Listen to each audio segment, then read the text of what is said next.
हुजे ख़ैर तुंहिंजे हिजाबी चपन जो असांजे जियापे खे ताणियो तो आहे।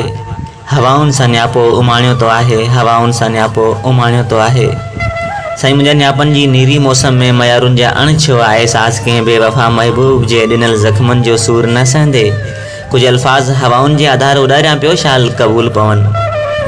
ऐं उहो ई साॻी ॻोठ अमीन राजड़ जो रवासी जावेद अली कार्द।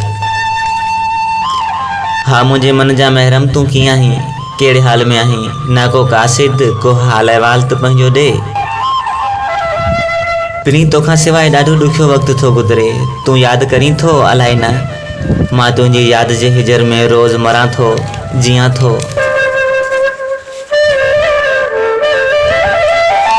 मुंहिंजे अखियुनि खे फ़क़ति तुंहिंजे दीदार जी ज़रूरत आहे। माण्हुनि जे मेले में मां पाण खे अकेलो थो महसूस करियां। ॾींहुं त दुनिया जे कमनि में गुज़री थो वञे, पर राति जो पहर मूं मज़लूम जे मथां कहर जा सितम करे थो।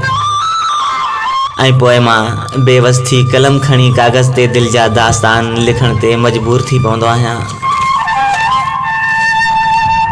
हा पहिरीं तुंहिंजी दूरी, राति तन्हाई में तारनि खां तुंहिंजो ज़िक्र कंदो आहियां।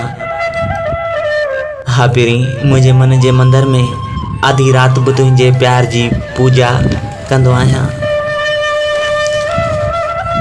मुझे ख्वाबन में यादुन में सोचुन में तू ही तू आहीं। हाँ पंहिंजी यादुन के थोरो रोकींदो कर, मुझो निंडू फिटाए थियो छॾीन। हाणे त माण्हू तुंहिंजे बेवस हिन आशिक खे चरियो चरियो था सॾीन। हे लिखियल मुंहिंजा अल्फाज़ हवाउनि जे आधार तव्हां ताईं पुॼनि त मुंहिंजे दर्द जो ज़रूर दाद फ़रियाद कजां। ऐं सिवा तुंहिंजे कुछ भी न आहियां। ऐं मिट्टी जो बणियल इंसान आख़िर मिट्टी थी वेंदसि।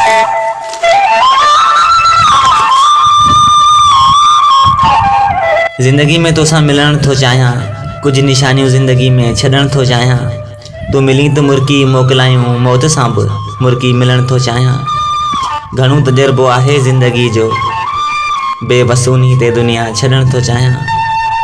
रेडियो नेटवर्क हैदराबाद जे फेसबुक पेज के लाइक कंदा, शेयर कंदा ऐं कमेंट ॾियण न विसारींदा ऐं वधीक शाइरी जे लाइ सब्सक्राइब कंदा असांजो यूट्यूब चैनल RJ वज़ीर अली।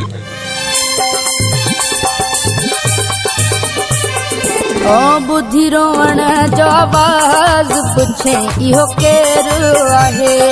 ओ बुद्धि रोवण जो आवाज़ पुछे इहो केरु